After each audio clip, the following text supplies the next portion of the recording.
you know, when you first heard it, you were like, come on, that's conspiracy. Because, I mean, who names something Agenda 21?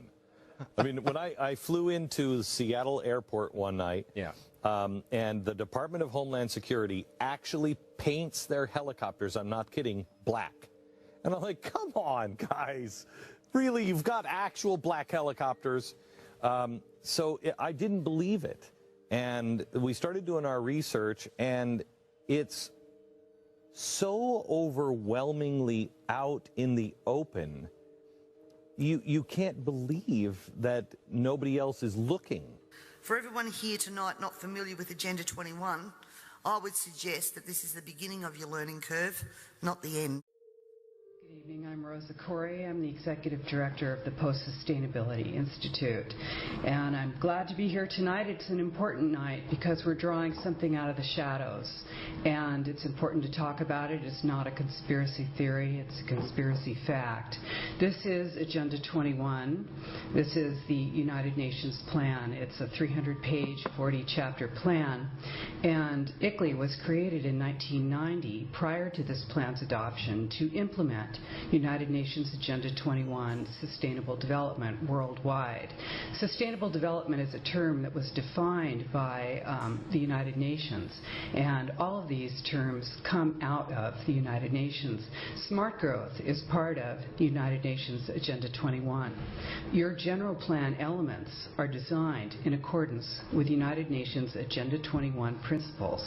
The plan restricts your choices, it limits your ability to govern yourself, and it takes away your freedom. This seems like a rhetorical statement, but it really is not. This is actually what this plan does. And using the cover of environmental concern, our private property rights and our civil rights have been diminished, and they will continue to be so unless we call a halt to it.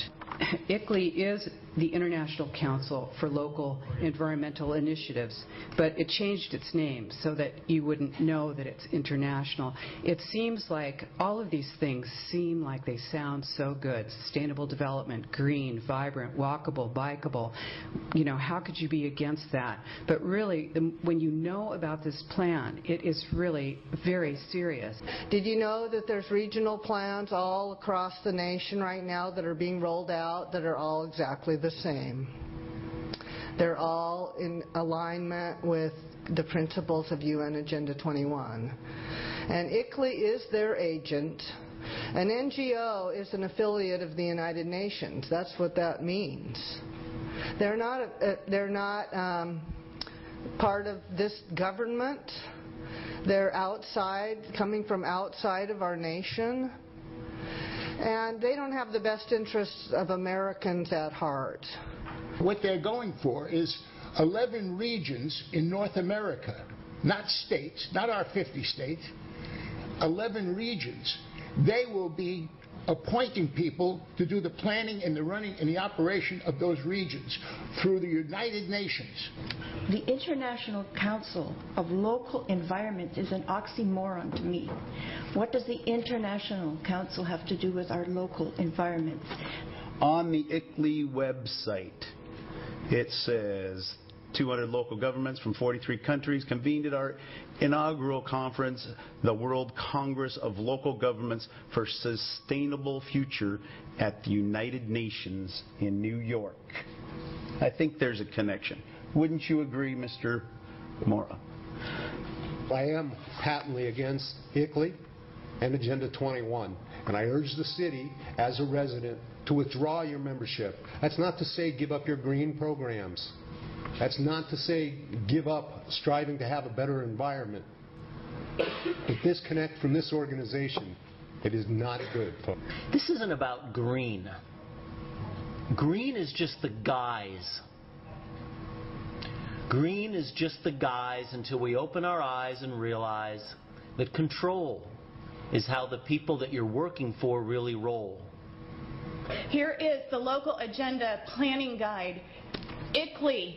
Local Agenda Planning Guide, ICLEI. If you open this up, it's from Maurice Strong. It talks about the United Nations. It talks about Agenda 21. This is it. You cannot deny that they are not connected. Neither the United States Congress nor the American people have voted for Agenda 21's implementation. They are there to indoctrinate people on the local level and bring it up through the state until it's a reality. And these people are all here tonight because they sense the same jeopardy. Former President of the United States, George Bush Sr. said, "Effective execution of Agenda 21 will require a profound reorientation of human society, unlike anything the world has ever experienced. A major shift in the priorities of both governments and individuals, and an unprecedented redeployment of human and financial resources." Dixie Ray, former Washington State Governor and Assistant Secretary for Oceans and International Environmental and Scientific Affairs, stated, "Agenda 21 seeks to establish a mechanism for transferring the wealth from citizens to the third world. Fear of environmental crisis would be used to create a world government and UN central direction. This segment of our society, who fear one world government and UN invasion, through which our individual freedoms will be stripped away, would actively work to defeat any elected official who joined the conspiracy by undertaking Agenda 21. So we will call our process something else. We will call it comprehensive planning, or growth management, or smart growth. We ended up with sustainable development." Sustainable development has become the popularized expression for Agenda 21. Agenda 21 is the 1992 United Nations Rio Declaration on the Environment and Development. It is the agenda for the 21st century you're living in today. For a brave new world where everything that you cherished and held true will no longer exist. Agenda 21 defines itself as the comprehensive plan of action to be taken globally, nationally, and locally by organizations of the United Nations systems. It also elevates nature above man. And it contains something called the precautionary principle, where basically you're guilty until you're proven innocent. Sustainable development is the philosophy designed to bring human beings across the globe under the full control of a narrow human elite. It's a 40-chapter document to basically control the world. It's based entirely on socialist control mechanisms. Sustainable developers have designed a global movement coordinated through a global to local action plan to create world government in accordance with certain objectives. The focus of sustainable development is the abolition of private property, societal undermining of the family, and abandonment of the constitutional protection of unalienable rights as described in the Declaration of Independence. You see, I sat on the Santa Cruz Agenda 21 committees. Now, this was a lot of crazy ideas. This was back in the mid-90s. Crazy ideas I heard. Mother Earth's surface wasn't to be scratched. Human beings were to be concentrated into human settlement zones. Educational systems were to focus on the environment as the central organizing principle. All aspects of life were covered. Well, I went to these committees at the request of some people who told me that I needed to understand what was going on, and I came back and I said, this is craziness. This is so silly. It has no chance of having any effect on our society. Well, I was wrong. The United States government's support for sustainable development, Agenda 21, is very clear.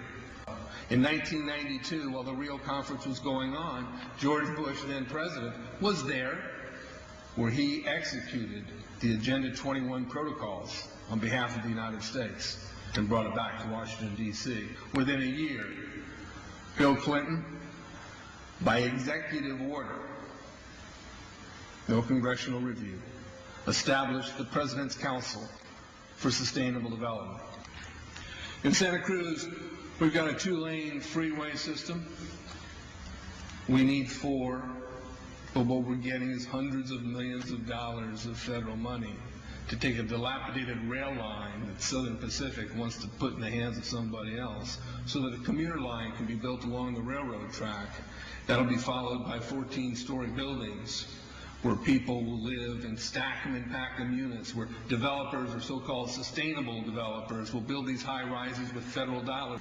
It's a partnership between selected developers building this new world order and the government using the American taxpayer dollars in order to do it. Coming up, if you don't live in a major metro area, you might want to pack your bags. Years ago, moving to the suburbs was a sign that you were making a better life for yourself and your family.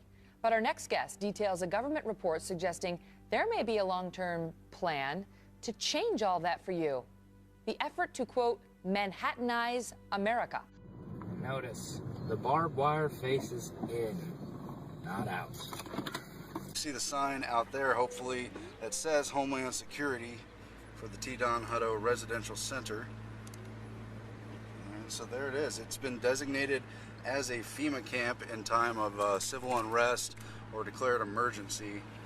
A stockpile of military vehicles were recently discovered occupying a secluded commercial property on the outskirts of Las Vegas, at the address of 5750 Sky Point Drive. It doesn't seem as if the Humvees and other military-grade vehicles are for sale, even though they are stationed at a former car dealership that has been stripped of its business logo and signs. It would appear as if the equipment is deliberately being hidden from the public on this secluded property surrounded by barbed wire fences. The front of the building, which can be seen while driving north on Interstate 95 while departing from Vegas, is littered with pedestrian vehicles. After closer investigation, it was clear that the former United Dodge dealership is some sort of military station, judging from the soldiers on the property all dressed and outfitted in army fatigues. However, there is no clear indication or signage posted certifying that it is a United States military base. One 18-year-old boy named Jonathan, who lives in the area, proclaimed the military has been there for 6 months now. His friends added, "We think it's a secret undercover operation or military base." Charlotte Isby, I owe you an apology. I did not believe for the longest time it was a deliberate dumbing down. I thought the dumbing down was a natural consequence of a bad idea. Folks, it's deliberate.